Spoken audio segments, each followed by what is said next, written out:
Philtrona Park, the home of South Shields Football Club since 1992. But as the referee blew for full time in Saturday's 1-0 win over Penrith, it's looking increasingly likely that time was being called not only on the season, but on their 20-year stay at the ground. The ground's owner, John Rundle, has put Philtrona up for sale, and with Shields not in a position to buy the venue at the price being asked, it looks likely the Mariners will be playing their home games elsewhere next season. Former chairman of the club, Mr Rundle, has been involved with the Mariners for 30 years, but told the Shields Gazette the time has come to leave the ground behind. Just need to retire. I bought these facilities for South Shields Football Club.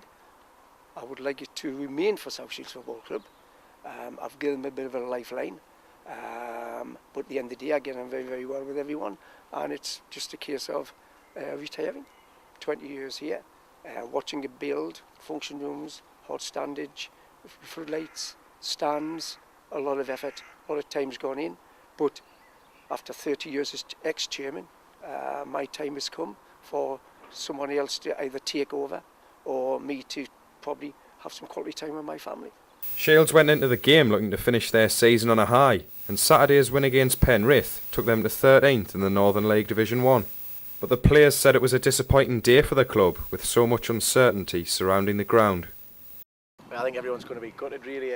Obviously you can see it's a brilliant surface, a great ground, and that I think everyone's just going to be gutted. Obviously it's a little bit disappointing. There's a lot of history in the club, you know, we've been here for a lot of years, so it's quite sad that seemingly it's going to come to an end.